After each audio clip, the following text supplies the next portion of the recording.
So আজকে আমরা Cambridge O level বায়োলজির চ্যাপ্টার 7 নিয়ে ডিসকাস করব, যেটা হচ্ছে transport in flowering plants. So আমরা ফার্স্টে দেখব uptake and transport of water and আয়ন্স।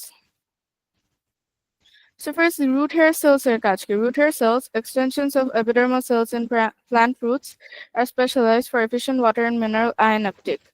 They have a large surface area, thin walls, and numerous mitochondria, enabling them to absorb water by osmosis and mineral ions by active transport. So এখানে আমরা স্ট্রাকচারটা দেখতে পাচ্ছি। এখানে যেমন একটা typical plant সেলের মতো সেল ওয়াল থাকবে, সেল মেমব্রেন থাকবে, রুট হেয়ারটা এই পার্টটাকে আমরা রুট হেয়ার বলবো। একটা ভ্যাকুওল থাকবে, সাইটোপ্লাজম থাকবে, নিউক্লিয়াস থাকবে, মাইটোকন্ড্রিয়ন থাকবে, রাইবোসোমস থাকবে। আর এটা basically extensions of epidermal cells. আর এদের কাজ কি? ওয়াটার এন্ড মিনারেল আয়ন আপটেকে হেল্প করা। Structure and function কি? Large surface area, the elongated shape, and numerous root hairs significantly increase the surface area for absorption, allowing the cell to take in more water and nutrients. So এখানে যেমন আমরা দেখতে পাচ্ছি এলংগেটেড শেপটার জন্য কি surface area increase করতেছে। So এখান থেকে ওয়াটার আপটেক কিন্তু অনেক ইনক্রিজ হয়ে যাচ্ছে, অ্যাজ এরিয়াটা অনেক বেশি। ওদের সেল ওয়ালগুলো অনেক থিন, সো ওয়াটার আর ভিতরের সেলের ভিতরে এনভায়রনমেন্টের ডিস্টেন্সটা কমে যাচ্ছে, কম ডিস্টেন্স ট্রাভেল করা লাগছে। সো প্রসেসটা স্পিড আপ হয়ে যাচ্ছে, অ্যাবজর্পশন প্রসেসটা। মাইটোকন্ড্রিয়ার কাজ কি? এনার্জি প্রোভাইড করবে।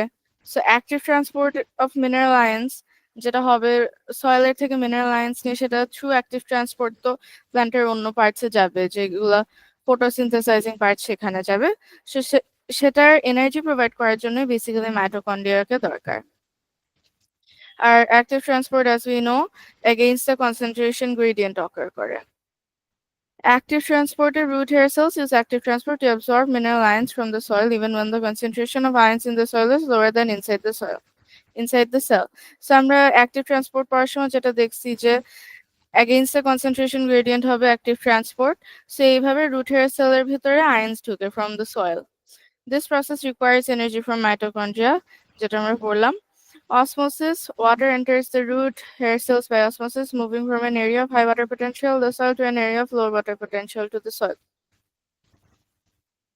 সো এখানে ওয়াটারও তো রুট হেয়ার সেল দিয়ে ঢুকবে, আয়ন্স এর সাথে আয়ন্স ডিসলভড হয়ে ঢুকবে ওয়াটারের ভিতরে। সো ওয়াটার তো অসমোসিস দিয়ে from higher potential to lower potential down of water potential gradient ঢুকবে। ওয়াটারের প্যাথওয়েটা দেখবো আমরা। Water enters the plant through root hair cells by osmosis, then moves through the root cortex and endodermis, enters the xylem, and is transported upwards to the mesophyll cells in the leaf. So এখানে আমরা দেখতে পাচ্ছি শুরুতে root hair সেলটা কি সয়েলের ভিতরে আছে, এখানে ওয়াটার থাকবে অবভিয়াসলি সয়েলের ভিতরে।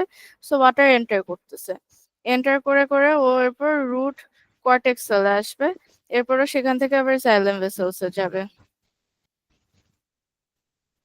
সো এখানে আমরা লিফের ভিতর দেখতে পাচ্ছি এই এরিয়াটায় জাইলেম থাকবে, এই এরিয়াটায় ফ্লোয়েম থাকবে। আর লিফের ভিতরে এরকম এয়ার এয়ার স্পেসেস থাকবে যেখানে ওয়াটার এভাপোরেট করবে। Xylem vessel কি? Xylem vessel formed from dead cells joined end to end, have thick walls with lignin, no cell contents and no cross walls, allowing for efficient and continuous water transport. So এখানে যেমন আমরা xylem ভেসেলটাকে দেখতে পাচ্ছি, এখানে originally যে cell wall গুলা ছিল সেগুলো কিন্তু ব্রোকেন ডাউন হয়ে গেছে, সো এখন একটা কন্টিনিউয়াস কলাম হয়ে গেছে। আর এখানে walls have been thickened with lignin, so এখানে মেকানিক্যাল সাপোর্টের একটা ইস্যু থাকবে। Xylem mechanical support provide করবে। No cell contents, just a continuous column of water. এর ভিতরে পুরো স্পেসটা কিন্তু কোনো সেল কন্টেন্টস নাই, কোনো অর্গানেলস নাই, সাইটোপ্লাজম নাই, জাস্ট ওয়াটার ডিরেক্ট যাইতে পারবে কোনো হিন্ড্রেন্স ছাড়া। ট্রান্সপিরেশনটা নিয়ে আমরা দেখবো। Transpiration is the loss of water. So basically water evaporation প্রসেসটা from the surface of leaves, mainly through stomata. So gases ডিফিউশনের সাথে সাথে ওয়াটার ভেপারের প্যাসেজও stomata. After water evaporates from the mesophyll cells, যেটা আমরা প্রিভিয়াস স্লাইডে দেখলাম যে মেসোফিল সেলস এর ভিতরে যে ওয়াটার স্পেসেস গুলো থাকবে মাঝখান থেকে এখান থেকে ওয়াটার বের হয়ে যাবে। Transpiration pool কারণে বেসিক্যালি ট্রান্সপিরেশনটা হয়। Water moves upwards in the xylem due to transpiration pool where water molecules are drawn by the cohesive forces between them and the tension created by water evaporating from the leaves. So basically আমরা যদি simple ভাবে দেখি যে একটা leaf থেকে কি water evaporate হয়ে যাচ্ছে, রাইট? সো এখান থেকে কি ওর নিচ থেকে আরো ওয়াটার এন্টার করতেছে, সো এখানে অবভিয়াসলি প্রেসারের বিল্ড আপটা বেশি, so water will obviously move upwards. এটার কারণে কি একটা স্ট্রিম ক্রিয়েট হচ্ছে থ্রু আউট দ্য প্ল্যান্ট। এখন ট্রান্সপিরেশন রেটটা, এটা তো বিভিন্ন জিনিসতে এফেক্ট হবে, বিকজ এটা তো এভাপোরেশন, এটা টেম্পারেচার, হিউমিডিটি আর বিভিন্ন জিনিসপাতি দিয়ে এফেক্টেড থাকবে। টেম্পারেচারে কি হবে? Higher temperature is obviously rate of evaporation বেশি হবে, সো ট্রান্সপিরেশন বেশি। হাই হিউমিডিটি মানে ওয়াটার ভেপার অনেক বেশি বাইরের অ্যাটমসফিয়ারে, সো হাই হিউমিডিটিতে ট্রান্সপিরেশন রিডিউসড হয়ে যাবে, because there is a less of a concentration gradient, গ্রেডিয়েন্টটা কমে যাচ্ছে। ভিতরে যতটুকু ওয়াটার ভেপার, বাইরে হয়তো similar amount of water vapour, ওই জন্য কোনো গ্রেডিয়েন্ট এক্সিস্ট করতে পারতেছে না। উইন্ড স্পিডের কারণে, উইন্ড স্পিড যদি বেশি থাকবে তাহলে ট্রান্সপিরেশন রেটও বেশি হবে। ওয়াটার ভেপার লিভস থেকে বের হওয়ার পর ওরা আবার উইন্ডের সাথে ওরা চলে যাচ্ছে, so more water can evaporate. Light ইন্টেন্সিটির কারণে কি, অবভিয়াসলি লাইট ইন্টেন্সিটি বেশি থাকলে ট্রান্সপিরেশন বেশি হবে। as stomata open to allow for gas exchange, so light intensity যখন বেশি থাকবে স্টমাটা ওপেন থাকবে, সো তখন গ্যাস এক্সচেঞ্জও বেশি হবে আর ওয়াটার এভাপোরেটও বেশি হবে। গ্যাস এক্সচেঞ্জ যখন বেশি হবে ওয়াটারের ট্রান্সপিরেশনটাও তখন বেশি হবে। Wilting এর একটা রোল থাকে। Wilting occurs when the rate of water loss exceeds the rate of water uptake.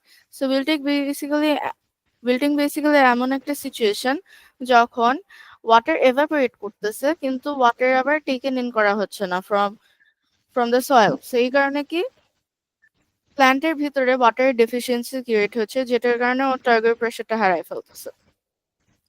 এখন এটার ভ্যারিয়াস ফ্যাক্টরস এর কারণে হতে পারে, যেমন কি ড্রট, হাই স্যালাইনিটি আর রুট ড্যামেজ, যেগুলোর কারণে ওয়াটার আপটেক কমে যাবে।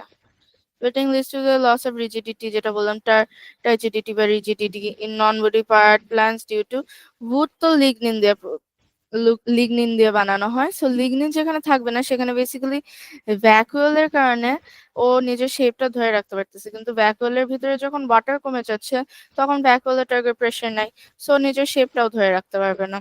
Wilting can also reduce water loss by decreasing the exposed surface area of the leaves.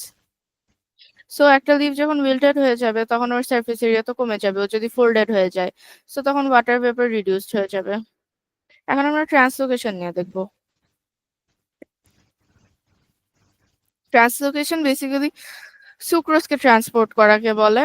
Sucrose and amino acids from the phloem in the phloem from sources basically যে কোনো photosynthesizing organ to sinks, যে কোনো নন photosynthesizing organ কে sync বলা হয়, যেখানে ওরা used হবে বা স্টোরড হবে। সো আমরা জাইলাম এন্ড ফ্লোয়েমের স্ট্রাকচারটা ডিফারেন্স দেখতে পাচ্ছি, যে ফ্লোর একটা ডিফারেন্স থাকবে। ফার্স্ট অফ অল যে জাইলেম দিয়ে শুধু একটা ডিরেকশনে ওয়াটার ফ্লো করতে পারবে, বিকজ জাইলেমের থেকে তো ওয়াটার রুটস থেকে উপরে লিভসে চলে যাবে, কিন্তু ফ্লোয়েমে কি প্ল্যান্টের বিভিন্ন অর্গানসে এটা নিয়ে যাওয়া হচ্ছে, সো প্ল্যান্টের ভিতরে বিভিন্ন ডিরেকশনে কিন্তু ট্রান্সপোর্টেড হচ্ছে। অ্যান্ড ফ্লোয়েমের ভিতরে এন্ড ওয়ালস থাকবে, আনলাইক জাইলেম যেখানে কোনো এন্ড ওয়ালস থাকবে না। অ্যান্ড ফ্লোয়েমের ভিতরে আরো কিছু সেল অর্গানেলস থাকবে, যেটা আমাদের জানার প্রয়োজন নেই এখন, বাট আমাদের এন্ড ওয়ালস গুলো পারফোরেটেড থাকবে। Xylem, phloem and cortex.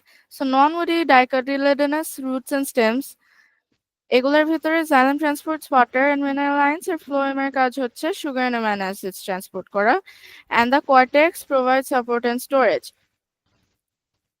সেখানে আমরা রুটের স্ট্রাকচারটা দেখি। ডাইকট রুটে কি হচ্ছে, ফার্স্ট অফ অল এখানে ভিতরের সাইডে জাইলেম থাকবে, বাইরের সাইডে ফ্লোয়েম থাকবে। ভিতরে স্টার শেপটা জাইলেম আর বাইরে দিয়ে ফ্লোয়েম, আর এরপর হচ্ছে একদম বাইরে এপিডার্মিস, এরপরে কর্টেক্স লেয়ার, এরপর পেরিসাইকেল, এরপর পেরিসাইকেলের আগে এন্ডোডার্মিস থাকবে। মনোকটিলিডোনাস রুটেও এপিডার্মিস, কর্টেক্স, পেরিসাইকেল, এন্ডোডার্মিস সিমিলারই থাকবে, বাট মনোকট রুটে একটা পিট থাকবে, একদম সেন্টার একটা পিট থাকবে, আর ওদের জাইলেমটা পিতের সারাউন্ডিং এ থাকবে, জাইলেমকে সারাউন্ড করে ফ্লোয়েম থাকবে। আর একটা ডাইকট স্টেমের স্ট্রাকচার যদি আমরা দেখি, সবার প্রথম এপিডার্মিস থাকবে, রুটের মতনই। এরপর একটা কলেনকাইমা বলতে লেয়ার থাকবে আর প্যারেনকাইমা বলতে লেয়ার থাকবে। এই ২ টা লেয়ার মিলায়ে কর্টেক্স হবে। আর সেন্টারে একটা পিট থাকবে মনোকট রুটের মতো। আর ভাস্কুলার বান্ডলস এইরকম ওভাল স্ট্রাকচারস ফর্ম করবে। এরকম ওভাল স্ট্রাকচারস ফর্ম করে একটা রিং এর মধ্যে থাকবে। ওরা সেন্টারে কনসেনট্রেটেড হবে না। এই রিংটার ভিতরের স্ট্রাকচারটাও যদি আমরা দেখি, এখানে উপরে জাইলাম থাকবে, মাঝখানে ক্যাম্বিয়াম থাকবে, নিচে ফ্লোয়েম থাকবে, অ্যান্ড তার নিচে একটা বান্ডল শীট বা ফাইবারও থাকতে পারে। ডায়াগট লিফের অ্যানাটমি যদি আমরা দেখি, এরকম নরমাল একটা লিফের মতনই আমরা লিফের চ্যাপ্টারটায় যেটা পড়েছি যে upper epidermis, palisade mesophyll, spongy mesophyll, lower epidermis থাকবে। এখান দিয়ে ভেইনের ভিতরে জাইলাম ফ্লোয়েম থাকবে, স্টোমাটা থাকবে, কিউটিকল থাকবে, গার্ড সেলস থাকবে। আর ক্রস সেকশন এটা একটা মাইক্রোস্কোপ দিয়ে দেখা একটা ডায়াগ্রাম। সো এখানেও similarly upper epidermis, palisade, collenchyma, spongy tissue, lower epidermis, xylem and phloem. এখানে আমরা সেন্টারে জাইলাম এন্ড ফ্লোয়েমটা দেখতে পাচ্ছি, যেটা হচ্ছে ভেইনের ভিতরে থাকবে।